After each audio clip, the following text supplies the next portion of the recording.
नमस्कार, आप नव हिंदुस्तान देख रहे हैं। मैं हूं आपके साथ ब्रजेश शर्मा।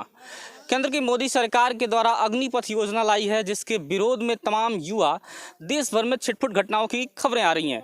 लेकिन युवाओं के मन में चल क्या रहा है, जो लगातार ग्राउंड पे तैयारी कर रहे हैं, जो आज लगातार 3 सालों से 4 सालों से अपना पसीना बहा रहे हैं, उनके मन में क्या चल रहा है इस योजना को लेकर। ग्राउंड जीरो से उन युवाओं से बात करूंगा। क्या आपका मानना है कि अग्निपथ योजना जो आई है वो आप लोगों के हित में है?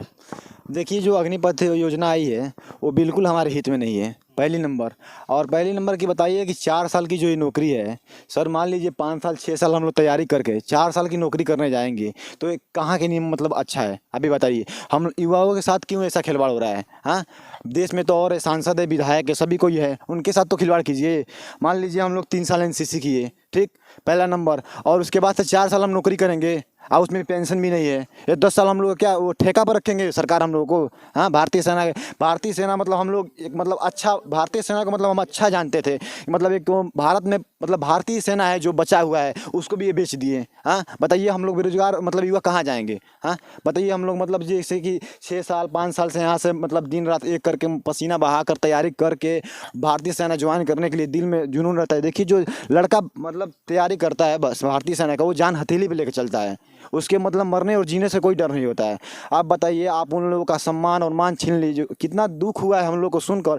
बताइए, यहाँ पर कम से कम 100-150 बच्चे हरदम आते थे दौड़ने के लिए। आज 15-20 बच्चे हैं, वो भी आते हैं, कोई मन से दौड़ता है, कोई 2 चक्कर दौड़ता है, कोई 4 चक्कर दौड़ता है। बताइए, हम लोग का दिल हम तोड़ दिए। सरकार कम से कम उनको मतलब ये टीओडी वापस ले और हम लोग को सही से नौकरी दिया जाए, कम से कम अच्छी से मतलब हम लोग को नौकरी दिया जाए, अस्थायी नौकरी दिया जाए बस।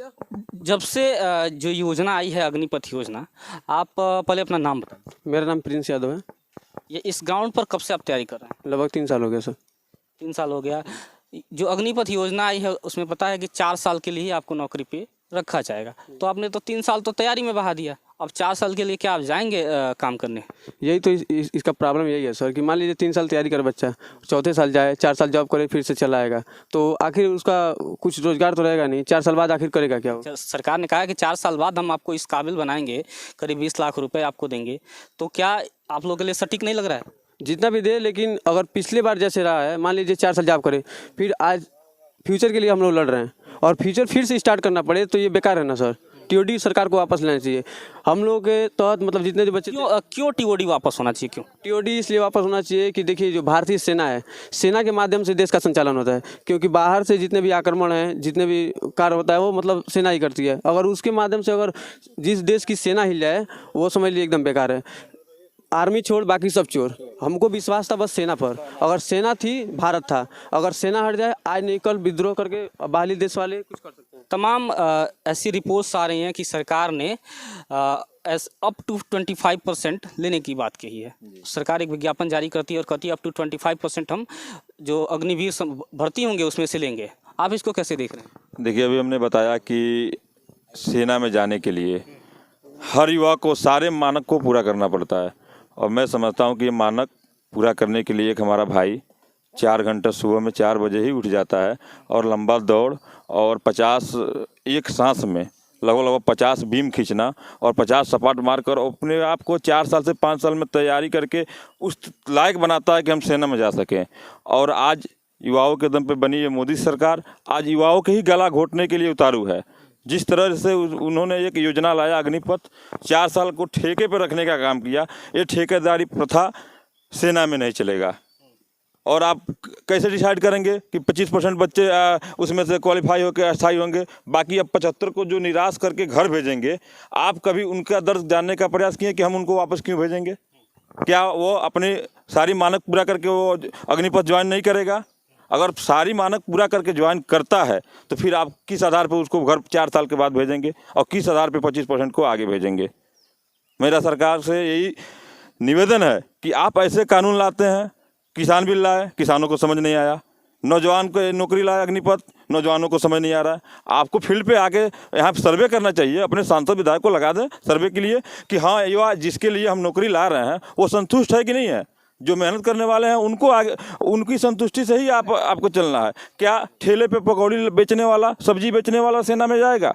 ये हमारे जो भाई हैं 4 साल से 5 साल से या पसीना बहा रहे जाएंगे, तो आप 4 साल इनसे निर्णय लेना है ना। ये 4 साल तो तैयारी में बिता देते हैं और उसके बाद सरकार कहिए कि हम 4 साल के लिए आपको जॉब पे रखेंगे। इसको क्या देख रहे हैं? सरकार होश में आओ, होश में आओ, होश में आओ, सरकार होश में आओ, होश में आओ, होश में आओ। जो बंद करो, बंद करो, बंद करो, ठेकेदारी बंद करो, बंद करो, बंद करो। केंद्र सरकार की जो योजना आई है अग्निपथ योजना, उसमें कहा गया है कि हम 4 साल के लिए आपको नौकरी देंगे, उसके बाद आपको इतना आर्थिक रूप से मजबूत करेंगे कि आप उसके बाद भी तमाम काम कर पाएंगे।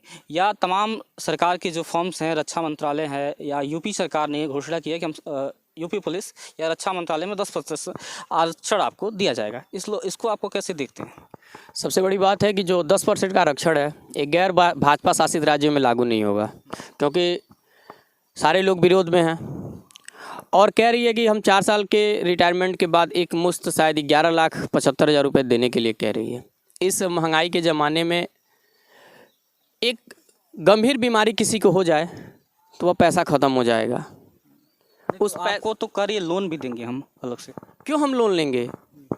हम इस ग्राउंड पे खून पसीना बहा के हम सेना में जाएंगे और लोन लेने के काबिल बनेंगे? हमें ना मेडिकल फैसिलिटी मिलेगी उसमें, ना कैंटीन फैसिलिटी मिलेगी, ना ही बच्चे हमारा सैनिक स्कूल में पढ़ सकते हैं। ठीक है, देश सेवा का जुनून है, सब लोग देश सेवा करने की सोचते हैं, लेकिन सेना में जाने का एक रोजगार का भी तो जरिया है। हमारा भी परिवार है, हमारे भी माँ बाप हैं, कल के डेट में हमारे भी बच्चे होंगे, उन्हें भी हमें अच्छी शिक्षा देनी है, तो फिर हम कहाँ जाएंगे?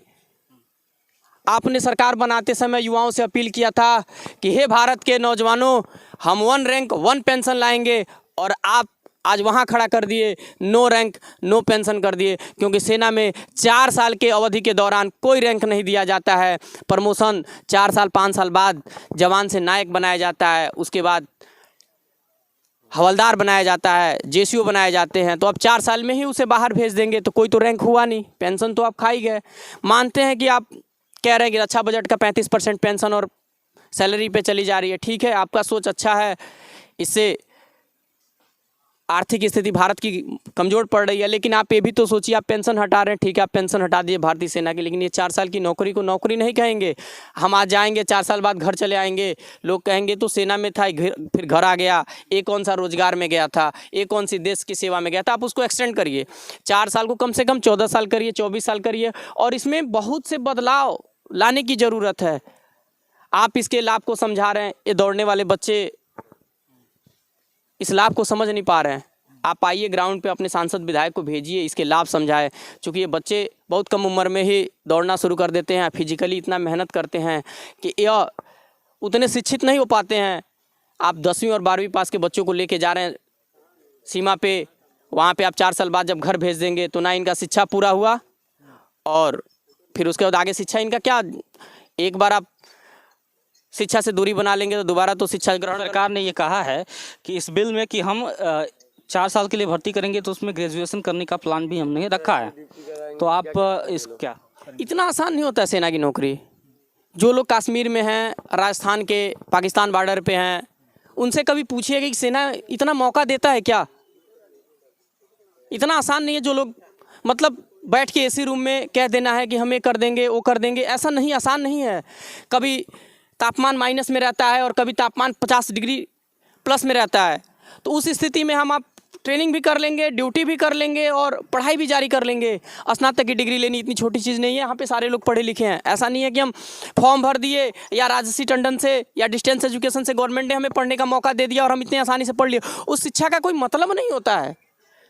डिग्रीधारी बनने से हमें राज्य सरकार नौकरी नहीं दे देगी। और 10% का आरक्षण का बात है तो यह 10% आरक्षण उसी राज्यों में सीमित है जहां भाजपा का शासन है, बाकी अन्य कहीं राज्यों में यह लागू नहीं होगा।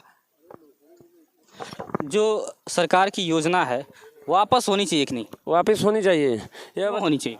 इसलिए होनी चाहिए कि जो लड़कों का एग्ज़ाम होना था, रनिंग किए थे, मेडिकल फिट हो गए। ये बताइए कहाँ की इंसाफ़ी है कि 18 महीने से लड़के बैठे हुए थे और उनका पेपर निरस्त कर दिया गया। उनको टीओडी के तहत एग्ज़ाम कराना चाहिए, नहीं कराए लोग। तो ये कहाँ का इंसाफ़ी है? और लड़के मेहनत कर रहे हैं 4 साल की नौकरी के लिए। आप इस ग्राउंड पे कब से आ रहे हैं? 4-5 साल से। 4-5 साल से आए। और इस बीच में कितनी भर्तियां सेना की आई हैं? अभी 3-4 साल से तो भर्ती ही नहीं आई है। जब से कोरोना का हुआ है तब से भर्ती कहाँ आई है। सभी लड़के तैयारी कर रहे हैं, अब आएगा। लोग बोल रहे हैं, सरकार बोल रही है भर्ती आएगी, अब भर्ती आएगी। भर्ती कहाँ आई? और उसके बाद जब भर्ती आई है तो अग्निपथ भर्ती कैसा दिख रहा है? अग्निपथ होने की वजह से लड़के आ ही नहीं रहे हैं। यहाँ 200-250 लड़के आते थे, 20 लड़के आ रहे हैं, वो भी मन से दौड़ नहीं रहे हैं। बताइए कि इतना मेहनत करने के बाद 4 साल के लिए कौन जाएगा? लोग कह रहे हैं, फेसबुक पर ज्ञान दे रहे हैं कि 4 साल की नौकरी आए और दौड़े तब पता चलेगा कि 4 साल की नौकरी कितना आसान है, क्या है। हाँ बताइए क्या करें? सबसे पहले कि जो ये सोशल मीडिया पे ज्ञान बांट रहे हैं कि 4 साल जो अग्निपथ योजना है, जिससे हम अग्निवीर का नाम, मतलब सरकार ने अग्निवीर का नाम दिया है, जो लोग ये सोशल मीडिया पे ज्ञान बांट रहे हैं, इस जून के महीने में आपके घर के अगल बगल में कहीं ना कहीं ग्राउंड तो होगा ही, थोड़ा जाके बच्चों का परिश्रम देखें। और बच्चे पूरी तरह से टूट गए हैं, इस बात को सरकार ध्यान दे। और टीओडी में संशोधन की ज़रूरत है। ठीक है, आपने टीओडी लाया, ठीक है, आप भारतीय सेना को युवा बनाना चाहते हैं, बनाइए, लेकिन इस जो समय 4 साल का है, इसको कम से कम 14 और 24 में बदलिए। क्योंकि 4 साल का रोजगार करके करेगा क्या बच्चा? उसे ना मतलब सेना का अनुभव मिलेगा और ना ही वो ठीक तरह से अपने रोजगार को निभा पाएगा। और सबसे बड़ी बात है कि मैं नव हिंदुस्तान के माध्यम से जितने भी युवा इस न्यूज़ चैनल को देख रहे हैं, उनसे अपील है कि आप अपनी मांग शांतिपूर्ण तरीके से करें। देश की संपत्ति को आप नुकसान करें, और देश की संपत्ति नहीं है, वो आपकी संपत्ति है। आपके टैक्स के पैसे से उन्हें निर्मित किया गया है, या सरकार अपने घर से नहीं लाई है। तो उस संपत्ति को आप अपना मान के, बिना किसी मतलब दंगा किए, किसी सरकारी संपत्ति को बिना नुकसान किए, शांतिपूर्ण तरीके से आप अपने ज़िले के प्रशासक के पास, अपने क्षेत्र के विधायक के पास, सांसद के पास, आपके पास उतनी सामर्थ्य है तो आप रक्षा मंत्री के पास भी जाइए, अपनी बातों को रखिए। लेकिन यह सारा तरीका शांतिपूर्ण तरीके से होना चाहिए। आप तमाम वीडियो आ रहा है, रेलवे को नुकसान पहुंचा रहे हैं, सरकारी संपत्ति को नुकसान पर, वो संपत्ति आपकी है, आप उसके भोगी हैं, सरकार नहीं है, और वो आपके पैसे से निर्मित हुआ है। तो सबसे बड़ी बात है कि आप उसको नुकसान न पहुंचाए, उग्र न बने, शांतिपूर्ण तरीके से। और मैं रक्षा मंत्री राजनाथ सिंह से पुनः इन युवाओं की तरफ से आग्रह करता हूं कि टीओडी पे पुनः विचार करें। जो रिटायरमेंट के बाद 10% का आरक्षण है, उसे लिखित तौर पे विज्ञापन में दें और इसको पुनः और आगे बढ़ाएं, और इसको मतलब जो रोजगार का समय है इसको और लंबा करें। जो टीओडी योजना है वो सीधे वापस होना चाहिए कि संशोधन करने योग्य है? तुरंत वापस करिए, पुरानी बहाली लागू किया जाए। एक रक्षा मंत्री को पेंशन चाहिए, युवा वर्ग जो सरहद पे खड़ा है उसको पेंशन नहीं चाहिए। सबसे बड़ी बात है कि जो बीजेपी अपने आप को तनाशा गवर्नमेंट समझ ली है। पेपर जिसका कैंसिल है उसको दुख नहीं है। आप 2 साल मेहनत किए, 2 साल वेट कर रहे हैं, परीक्षा देना, मेडिकल आपका फिट हो गया, सब चीज़ हो गया, बस आपको परीक्षा देना, नौकरी पा लेना है। कितने युवाओं को तकलीफ है, वो आक्रोश वो जनता उसको बुझे, पब्लिक। मोदी गवर्नमेंट है, तानाशाह गवर्नमेंट है। इसमें संशोधन की कोई आवश्यकता नहीं है। टीओडी एकदम वापस ले, गवर्नमेंट पुरानी बहाली एकदम वापस करे। पुराने लिए आप देखिए 4 साल की बहाली में पूरी फैसिलिटी खत्म कर दी गवर्नमेंट ने। 4 साल में 25% में किसको नौकरी देगी? वो भी जब परमानेंट बहाली आएगी तब उसको 25% में वो रखेगी। उसमें देखिए उसका ड्रॉप देखिए, टीओडी क्या कह रहा है। आप एक्सीडेंट हुआ है, आप विकलांग हो गए, उसके बाद से आपको मेडिकल अफसर आपको मुहैया करेंगे, कितने % आपको देना है पैसा? ये कौन सी नियम हुई? सेना को रक्षा राजनाथ सिंह बोल दे रहे हैं कि बहुत बढ़िया है टीओडी, बहुत बढ़िया है। वो अपने प्रधानमंत्री को बोले कम से कम कि जो लोकसभा चुनाव होता है तो कम से कम 5 साल की जगह पे 1 साल करे उसको। हर जो भी नेता लड़ रहे हैं उसको 1 साल किया जाए, कि सबको मौका दिया जाए, प्रधानमंत्री सब बने, जितने भी पार्टियां हैं लड़ रही है। किस लिए? अपने अपने बच्चों को भेजेंगे। ये एक गरीब और मिडिल फैमिली युवा की सेना की तैयारी करती है। ये जो पूंजीपतियों के लड़के या नेता के लड़के नहीं तैयारी करते हैं, वो हक मार रही है, सबका मार दिए, अब कुछ बचा नहीं है। युवा एकदम रोड पे आ चुके हैं। ये जो टीओडी योजना है लगातार जिसका युवा विरोध कर रहे हैं, पूरे देश भर में इसके लिए इसके ऊपर विरोध प्रदर्शन हो रहा है, उसको आप कैसे देखते हैं? देखिए, मैं यह कहना चाहूँगा युवाओं की तरफ से कि पूरे देश में इस अग्निवीर योजना जो सरकार ने लाया है, इसका भारी विरोध हो रहा है बड़े पैमाने पर, जबकि गोदी मीडिया इसको दिखा नहीं रही है। नौजवान अपने भविष्य के फिक्र में है और नौजवान पूरी तरह से सड़क पर उतर गया है। चूँकि लगातार सेना में तैयारी करने के लिए, चूँकि मैं इस ग्राउंड में बराबर सवेरे रोज टहलने के लिए आप इस ग्राउंड में कब से आ रहे हैं? करीब मैं इस ग्राउंड में 15 सालों से आता हूँ, लगातार आ रहा हूँ। आप आते होंगे तो हमेशा देखते होंगे कि युवा यहाँ पर तैयारी कर रहे हैं, अपना पसीना बहा रहे हैं। बिल्कुल 200-250 की संख्या में युवा रोज यहाँ तैयारी में लगे। 200-250 संख्या आप बता रहे हैं जो पहले आते थे। अभी जब से ये योजना की घोषणा हुई है तब से कितना युवाओं को देख रहे हैं आप? बिल्कुल संख्या बिल्कुल बहुत कम हो गई है। 10-20 की संख्या में नौजवान आ रहे हैं, निराश हो चुके हैं। इस आशा है 4 सालों से सेना में कोई भर्ती नहीं हुई और लगभग 7-8 सालों से लगातार बच्चे नौजवान तैयारी में लगे थे कि सरकार अब लगातार प्रयास में थे कि कभी न कभी योजना निकालेगी, भर्ती निकालेगी, सेना में हम जाएंगे, लेकिन इनको निराशा हाथ लगी है। सारे नौजवान अपने भविष्य को लेकर चिंतित हैं और सरकार उनके भविष्य के साथ खिलवाड़ कर रही है। इस तरह की योजना सरकार को तत्काल वापस लेना चाहिए और युवाओं के भविष्य को देखते हुए सेना की जो पुरानी भर्ती थी उसको बहाल करके सेना में अधिक से अधिक नौजवानों को लेकर देश को सशक्त बनाने की ज़रूरत है। देश की सीमाओं को मजबूत बनाने की ज़रूरत है। आज देश की सीमाएं, जो नौजवान हमारी सीमाओं पर हैं, उनकी बदौलत हम रात को गहरी नींद में सो लेते हैं, अमन चैन से हैं और वो नौजवान अपनी शहादत सीमा पर देकर हमारी रक्षा कर रहा है। उस नौजवानों के भविष्य के साथ हम खेलने का काम कर रहे हैं। ये सरकार जो नौजवान सपना देखा था कि हम सेना में जाएंगे और सेना में सीमा की सुरक्षा करेंगे, परिवार वालों का भरण पोषण हमारे वेतन से चलेगा, आज वो सारे बच्चे निराश होकर घर बैठे हैं। इस सरकार का पुरजोर विरोध इस योजना का हो रहा है। सरकार को इस योजना को वापस लेना चाहिए और नौजवानों के भविष्य के साथ खिलवाड़ बंद करना चाहिए। नौजवानों के भविष्य के बारे में सोचना चाहिए। इसको आगे बनाने के लिए पुरानी जो सेना भर्ती थी उसको बहाल करना चाहिए। हम फाजिल नगर के ग्राउंड में मौजूद थे। यहाँ सामूहिक तौर पर नौजवानों को और युवाओं की मांग है कि इस योजना को रद्द किया जाए और जो हमेशा से जो भर्ती होती आई है उसको बहाल किया जाए।